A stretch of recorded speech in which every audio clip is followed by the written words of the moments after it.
안녕하세요.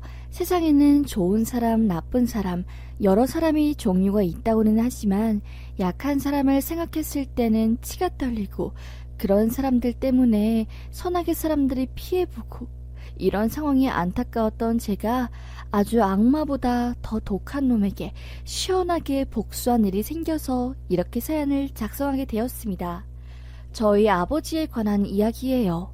우선 저와 아버지는 사실 조금 인연이 특별하답니다. 아버지께서는 저희 새아버지이기 때문이에요. 전 어릴 때부터 엄마와 단둘이 살았습니다. 제가 기억나는 친아빠의 기억은 아주 어릴 때예요. 자고 있던 엄마와 저희 얼굴에 썩은 귤박스를 던지고 저희를 깨우셨죠. 어린 전 그 상황이 너무나 무서워 엄마의 품 안에 박혀 있었고, 엄마는 그런 저를 지킨다고 아버지 발길질 속에서 얼굴에 시퍼런 멍이 들었습니다. 참다 못한 엄마는 저를 데리고 도망쳤고, 결국에 외가 식구들이 보호 아래 엄마는 아빠와 이혼을 했습니다. 그때부터 전 아빠라고 칭하는 작자들을 전부 싫어했어요. 아예 가치관이 변해버린 거죠. 난 죽어도 아빠가 되진 않아야지. 결혼도 안 할 거고 이 그지 같은 세상에 자식도 안 낳을 거야 하면서요. 어릴 때부터 그렇게 부정적인 생각을 가지고 있었던 전 점점 어둠이 자식이 되어갔습니다. 덩치가 남들보다 크고 힘도 세니까 사실 두려울 게 없어 보였어요. 사실 전 두려움 천지였지만요. 아빠와 닮은 사람들을 지나가다가 보기만 해도 오줌을 지를 정도로 트라우마가 컸지만 그런 약한 모습을 보여주기 싫어서 더 차갑고 거칠고 남자다운 모습을 보였던 것 같습니다. 그런 저희 방어기제는 당연히 학교에 올라가서도 계속되었고요. 제가 그렇게 살다 보니 당연히 친구들은 절 무서워했고 전 일부러 더 강한 모습을 보여주기 위해 수업 시간에 갑자기 화를 낸다거나 마음에 안 드는 선생님들이 있으면 막 화를 내고 싸웠어요. 그렇다고 해서 제가 무작정 화를 낸 게 아니라 친구들이 절 많이 따랐지요. 힘이 세고 험악했지만 저도 상처가 있었기 때문에 동급생을 때리거나 그러지 않았어요.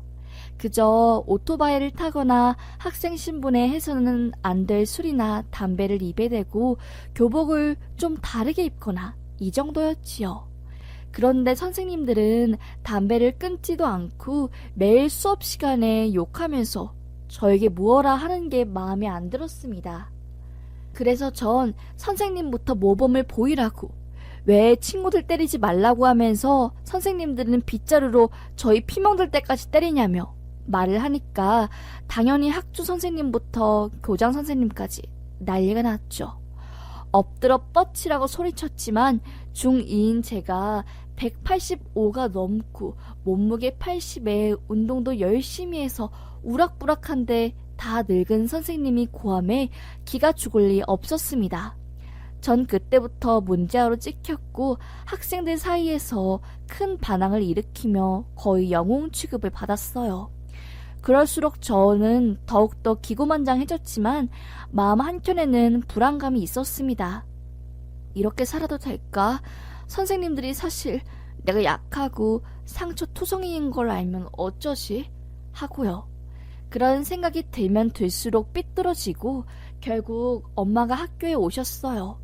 엄마가 그렇게 목 놓아 오는 모습을 전 처음 봤습니다. 제 손을 잡고 우빈아, 엄마 속상하지 않게 해주면 안 되겠니? 엄마가 너한테 해준 것은 없지만 이거 하나만 부탁한다. 제발 삐뚤어지지 마. 엄마 소원이야.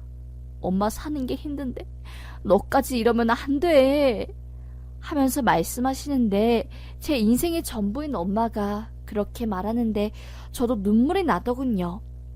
하지만 비합리적이고 폭력을 일삼고 갑질하는 선생님들을 보면 제가 정말 저도 모르게 화를 내고 욱하는 성질이 올라왔어요.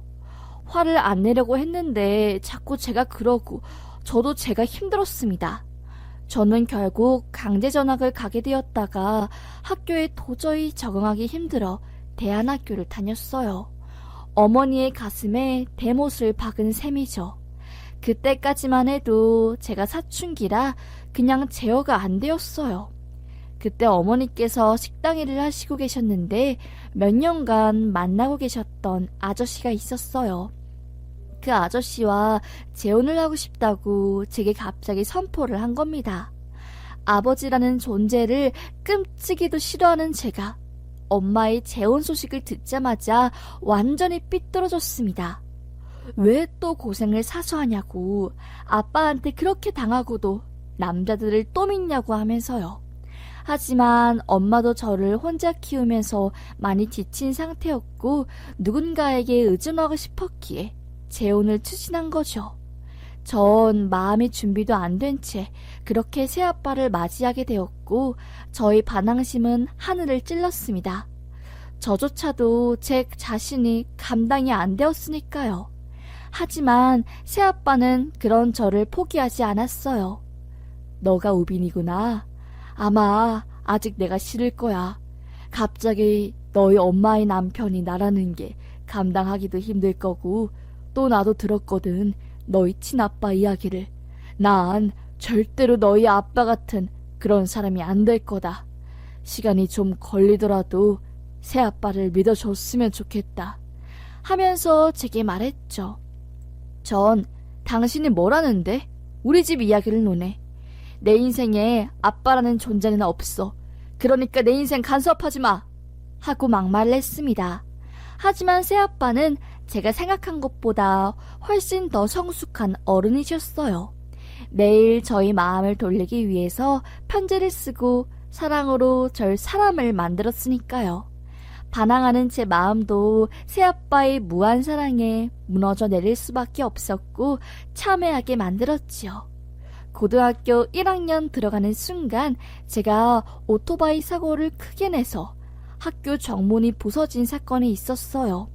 그때 엄마 대신 새오빠가 학교에 찾아와 교장 선생님께 아들 잘못 키운 죄라고 나를 타박해달라 하며 무릎을 꿇는데 그때 정신을 차렸죠. 아, 그래. 내 친아빠도 아닌 어찌 보면 남과 같은 나를 이렇게 지원해주시는 새아빠에게 내가 못할 짓을 하고 있는 거구나. 정신 차려야지. 하고 그때부터 악착같이 공부하기 시작했던 것 같아요. 새아빠도 그런 저희 모습을 보고 흐뭇하게 여겨 제가 공부하는 것을 도와주셨습니다. 남들보다 늦게 한 공부 때문에 매일 얼굴을 얼음물에 박고 참을 만큼 참으며 공부했고 잠이 오면 포크로 허벅지를 찔러가면서 공부했어요. 그리고 또 문제가 안 풀리면 너무 화가 나서 눈물이 나는데 야자실에서 엉엉 울며 공부를 했고요. 그렇게 해서 제가 전교 꼴등에서 10등까지 올라갔습니다. 선생님들도 전부 이건 기적이라고, 이건 말이 안 된다고 하면서 절 다시 보기 시작했고 전 어머니와 새아빠에게 진 마음의 빚을 갚기 위해 더 이를 악물고 공부했던 것 같아요. 결국에 전 전문대도 못 갈 실력에서 당당하게 4년제 대학에 합격했고 대한민국 법조인이라는 꿈을 꾸기 위해 새 삶을 살기 시작했습니다. 엄마도 엉엉 울며 저에게 장하다고 해주셨고 새아빠도 그런 절 보고 흐뭇한 미소를 지으셨죠. 그렇게 전 대학생이 되었어요. 행복한 삶만 펼쳐질 줄 알았습니다. 하지만 세상은 그리 호락호락하지 않았죠. 끔찍한 일이 엄마에게 벌어진 겁니다. 식당 일을 하며 근근히 살고 있던 엄마에게 묻지마 살인사건이 발생한 겁니다. 밤늦게까지 일을 하던 엄마에게 한 축의 이유 없이 화를 내었던 거예요. 순간 무서웠던 엄마는 핸드폰을 들어 경찰에 신고했고 자기를 경찰에 신고했다는 것에 화가 난 그놈은 옆에 있던 술병을 깨서 엄마를 무참히 찔러버린 겁니다. 순간 과다출혈로 쓰러진 엄마는 그렇게 식당에서 쓰러지고 그놈은 도망간 거였어요. 출동한 경찰이 현장을 발견해 그놈을 쫓고 엄마는 병원에 갔지만 너무나 많은 출혈량로 인해서 쇼크가 온 엄마는 그 당일날 바로 사망하셨습니다. 한순간에 엄마를 잃은 저, 그리고 아내를 잃은 새오빠는 모든 게 바뀌었어요. 전 다시 새 삶을 살려고 마음을 먹었지만 엄마의 사건으로 인해 인생이 망가졌고 아빠 또한 버틸 수 없을 정도로 힘들어하셨어요. 엄마도 그렇고 새아빠도 그렇고 전부 다 금전적으로 여유 있으신 분들이 아니었거든요. 갑작스러운 일에 집안이 크게 휘청였고 사건을 저지른 놈은 돈이 없다는 식으로 배를 쬐어요. 당연히 어떤 보상조차 받지 못했고 말도 안 되는 이런 상황에 순응할 수밖에 없었습니다. 바로 휴학을 한 전 1년간 거의 폐인 상태가 되어 있었어요. 아버지께서는 정신적 충격이 커서 입원할 정도였습니다. 모든 걸 포기하고 죽으려고 했던 제가 새아빠에게 그래도 효도는 하고 죽어야지 하면서 마음을 다잡았어요. 얼마나 힘들었는지 몰라요. 눈물이 그냥 주르르 흐를 정도였습니다. 수업하다가요. 새아빠는 제게 그랬죠. 아들아, 아빠는 널 보며 다시 살아가려 한다. 그러니 너도 새아빠를 보면서 힘을 내보자. 그래야 하늘에 있는 네 엄마가 기쁘게 우릴 바라보지 않겠니? 하면서요. 전 그때 대한민국 검사가 되어 그런 나쁜 짓을 저지른 놈을 따끔하게 벌을 주고 다 잡아 넣어야 한다고 결심했던 것 같아요. 하루에 3시간씩 자면서 학교와 법조인 시험을 병행했지요. 군대에서도 사법고시 시험을 준비했어요. 장난이 아니었던 거죠. 학교를 다니면서도 하루에 삼각김밥 하나로 배를 때우고 그렇게 살았습니다. 그 와중에도 사법고시 시험을 병행하면서 학점을 관리했는데 만점이 나왔죠. 하지만 4년 연속 탈락되는 1차 시험 불합격에 모든 걸 포기하려고 하던 찰나 아버지께서 그러더라고요. 딱 한 번만 더 목숨을 걸고 해보라고 하면서요. 전 눈물을 머금고 정말 밥 먹는 시간도 아껴가며 그렇게 공부를 했고 기적처럼 1차 합격이라는 글자를 보게 되었습니다. 그래, 죽으라는 법은 없구나 싶었고 저도 이제 아버지에게 무언가를 해드릴 수 있는 능력과 기회가 생긴 것 같아 기뻤어요. 안간힘을 쓰며 2차 논술과 쓰기시험 면접 등을 보고 전 당당하게 법조인이 되었습니다. 연수원에서 정말 말도 안 되는 사법시험 동안 했던 공부량과는 비교도 안 될 정도의 공부량이었지만 검사가 되겠다는 그 1년 하나로 목숨을 걸고 뛰어들었고 결국에 제가 꿈꾸던 일을 하게 되었어요. 하지만 꿈을 이루면 행복할 줄 알았지만 너무나 과도한 업무량에 제가 죽을 것 같았습니다. 이럴 거면 왜 살지 싶었던 전 회의감에 빠져 하루하루 살기 힘들었지만 마음을 가다듬고 아버지의 자랑인 제가 되기 위해 버티었던 것 같아요. 그러던 중에 이제 아버지께서 일하는 회사에 깜짝으로 제가 놀러가 저녁밥을 사드리려고 했습니다. 그날이 첫 봉급날이었거든요. 아버지는 작은 건설업체에서 페인트, 도배 등등 재료를 관리하는 역할을 맡고 계셨어요. 요 몇 달간 아버지 얼굴이 많이 수척해지고 힘드신 게 눈에 보여서 계속 밟혔거든요. 그래서 말도 없이 밥도 사드리고 용돈도 드리려고 제가 출격했는데 거기서 정말 말도 안 되는 광경을 목격하고 말았습니다. 회사 복도에서 나이가 지긋해 보이는 한 남자의 삿대질을 받으며 아버지가 고개를 푹 숙이고 계신 겁니다. 제가 그 현장에 나타나면 아버지의 자존심이 많이 상할 것 같아 전 복도 사이에 눈만 빼꼼 내밀고 숨어 있었어요.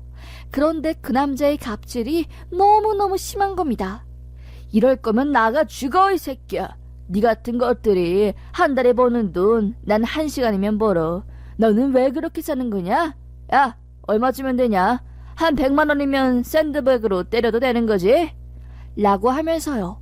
이 새끼가 미쳤나 싶었던 전 그놈을 모욕죄로 고소하기 위해 주머니에 있던 녹음기를 틀었습니다. 아마 법조계에 근무하시는 분들은 알 텐데 재판에서는 증거가 중요하기 때문에 녹음기는 항상 주머니에 상비하고 계실 겁니다. 하여튼 그렇게 전 아버지를 모욕하는 그놈의 목소리를 담으며 가슴 아프게 마음의 눈물을 흘리고 있었습니다. 그런데 그때 일이 발생한 거죠. 갑자기 그놈이 아버지를 마구 밟기 시작한 겁니다. 저는 깜짝 놀라 달려가려고 하던 그때 옆에 있던 비서인가 뭔 놈인가 하는 놈이 아버지 얼굴에 페인트를 와장창 쏟은 겁니다. 순간 아버지는 바로 쓰러지셨고 전 달려갔습니다. 야, 이 새끼야, 넌 뭐하는 놈이야? 도대체가 우리 아빠한테 왜 그러는 거야? 라고 하자 그놈은 제게 코웃음을 치며 말하더군요. 너야말로 내가 뭐하는 놈인지 알고 말하는 거냐? 나 대웅건설 대표인데 네가 저놈 아들이구나. 저놈이 일을 똑바로 안 하니까 내가 참교육을 시켜준 거 아니야. 아마 저거 유독성 페인트라 머리 좀 아플 거다. 이따 집에 가서 씻으면서 네 아버지가 당한 오늘의 모욕을 되새김질하면서 비굴함을 느껴봐. 꽤나 재밌을 거야. 고소할 거면 해보고. 니네 같은 서민이 날 고소해서 얻을 게 있을까? 변호사 고용할 돈은 있고 회사 상대로 한번 끝발나게 털려보던가 하면서 후훗 웃더라고요. 미친놈, 웃겼습니다. 저놈이 내가 검사인 거는 알고나 말하는 건가 싶었죠. 화가 났고 더 이상 참을 수 없었습니다. 전 쓰러진 아버지의 얼굴에 묻은 페인트를 닦아내며 말했죠. 아버지, 오늘의 치욕 잊지 않겠습니다. 똑같이 갚아주는 게 아니라 딱 2배 갚아줄게요. 기다려 보세요. 하면서요. 아버지는 그때 처음으로 제 앞에서 눈물을 흘리셨어요. 창피한 반, 고마운 반이었겠죠. 알고 보니 그놈 유독성 페인트가 더 단가가 싸니까 그걸 납품하라고 했나 봅니다. 아버지한테요. 그런데 그걸 쓰면 사람들 폐에 섬유 조직이 굳어 병이 생길 수 있으니까 아버지는 끝까지 반대했고 그 차익을 가지려던 그놈의 계획이 무산되자 아버지에게 갑질을 한 거였습니다. 명백한 불법이고 범죄였지요.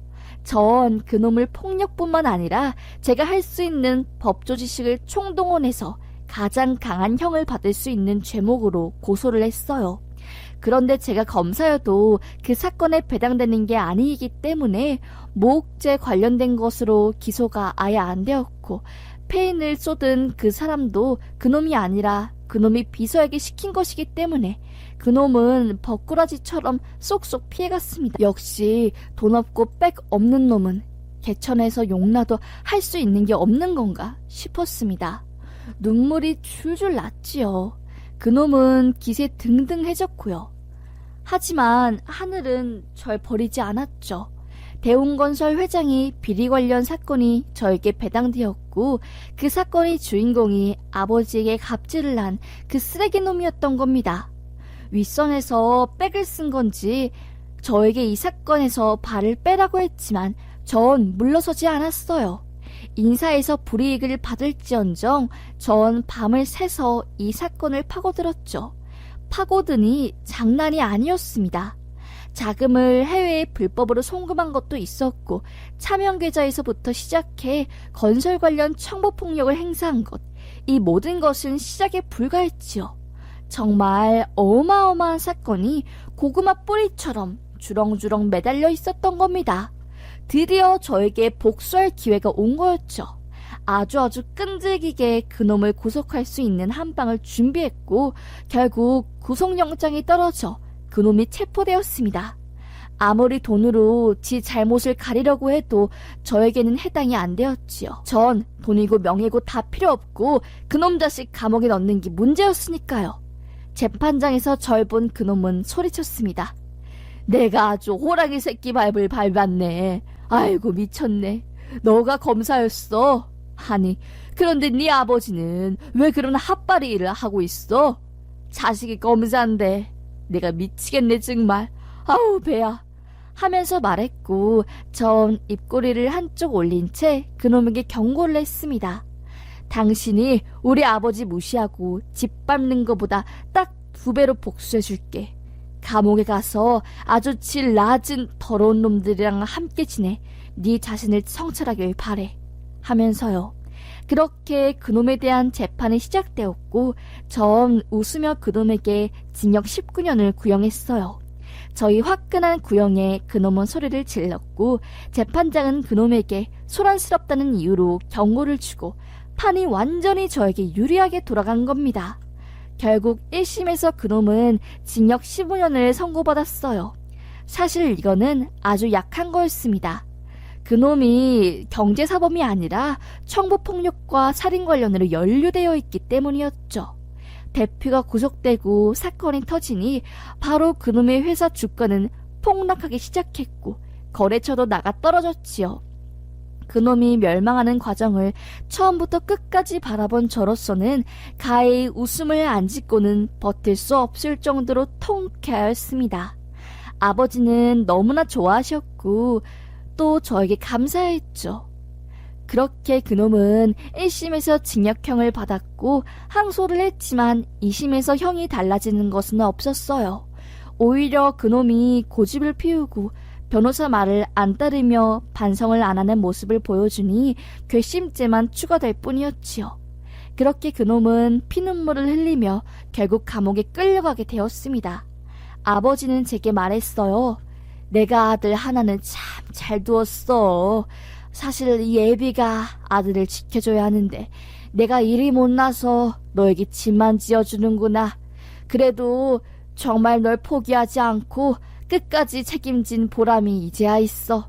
네 엄마가 하늘에서 이 사실을 보면 정말 무척이나 좋아할 거야. 아빠는 믿어 정말 하면서요. 전 아빠에게 말했죠. 아버지, 제가 양아치로 삶을 살고 있을 때 제 인생을 바꿔주는 은인이 아버지예요. 솔직히 말하면 피 한 방울 안 섞인 자식에게 아버지처럼 똑같이 제게 하라고 누군가 시키면 전 못할 것 같아요. 정말 아버지, 이제는 행복하게 사세요. 제가 용돈도 많이 드리고 할 테니까 누구한테 싫은 소리 듣지도 마시고 우리 아들 검사니까 나한테 나쁜 짓 하지 말라고. 나 괴롭힌 놈 우리 아들이 감옥에 넣어줬다고 큰 소리도 좀 뻥뻥 치면서요. 라고 말하자 아버지는 허허 웃더라고요. 그래, 말만 들어도 고맙다 하면서요. 그렇게 전 아버지의 한을 대신해서 풀어드렸습니다. 어찌나 기분이가 좋았는지 몰라요. 검사 일이 참 힘들고 고되지만 와, 이런 일을 위해서 내가 공부를 했구나 싶더라고요. 전 그 후로도 정말 많은 유혹이 있었어요. 어디 건설사 회장이 30억 벌 수 있는 주식 정보를 줄 테니 이거 기소 안 하면 안 되겠냐고 한 적도 있었고, 또 어디 대기업 사모님이 돈 찔러주며 재판 좀 잘해달라 했지만 전 그 뒤에 힘없고 돈 없는 사람들이 피눈물 흘리며 정의 있는 검사만 믿고 있을 생각을 하면 정말 그런 유혹에 넘어가면 안 되었어요. 만약에 제가 검사가 안 되고 다른 검사에게 아버지의 사건이 배당되어 그놈이 처벌을 안 받았다면 전 정말 그때는 절망스러운 인생이 될 게 뻔하니까요. 하여튼 전 이번 사건으로 정말 인생의 가치관이 변한 것 같아요. 누군가의 인생을 무한한 사랑으로 바꿀 수 있다. 그리고 정의로운 나의 신념이 억울한 한 사람의 인생을 구할 수 있다고요. 그렇게 마음을 바꾸니까 아무리 힘들어도 힘을 내게 되고 주변에 어려운 사람들을 한 번 더 돌아보게 되더라고요. 전 그래서 정말 힘들고 바빠도 아버지를 따라서 그 일 이후로 주말마다 봉사를 가고 힘든 상황에 있는 사람들의 마음을 한 번이라도 더 헤아리고 피해자분들이 감정에 공감하고 또 섬세한 법 적용을 위해 더욱더 열심히 공부했습니다. 세상에 쉬운 일은 하나도 없는 것 같아요. 하지만 굴하지 않고 자꾸 부딪히면 그만큼 쉬운 일도 또 없는 것 같습니다. 사실 누가 그랬잖아요. 바위로 계란치기는 쓸모없는 행동이라고요. 하지만 계란도 계란 나름인 것 같아요. 계란으로 10번 두들겨서 안 깨지는 바위가 10,000번 두들겨서 안 깨진다는 보장이 있습니까? 어찌되었건 돈으로 사람한테 갑질하고 우월감 느끼며 교만함을 가지고 인생을 사는 사람들은 언젠간 한번 정의 있는 분들에 의해 큰 코 다칠 거라고 생각합니다. 특히 대한민국의 소위 재벌이라고 하는 사람들, 제가 알고 있는 사람들만 해도 지은 죄가 어마어마한데 아직 다 안 걸렸거든요. 그거 언젠가 수면 위에 떠올라 전부 벌받을 수 있을 거라고 생각합니다. 왜냐면 결국에 꼬리가 길면 잡히는 법이고 어찌 보면 세상은 공평하거든요. 그런 놈들 말년에는 다 지들이 지은 죄에 허덕여서 죽게 되어 있습니다.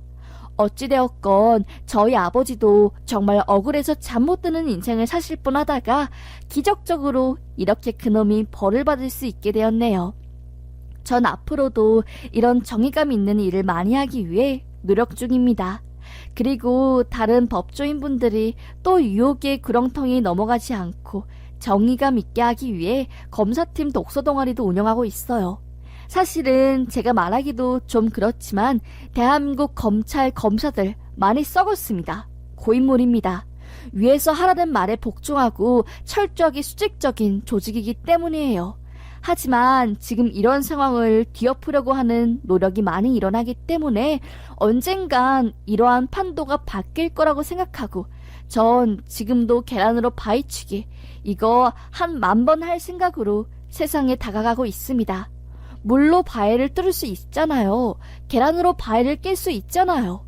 정의 있는 사람들이 한번 모여서 정말 정의 있는 세상을 만들어 보자고요.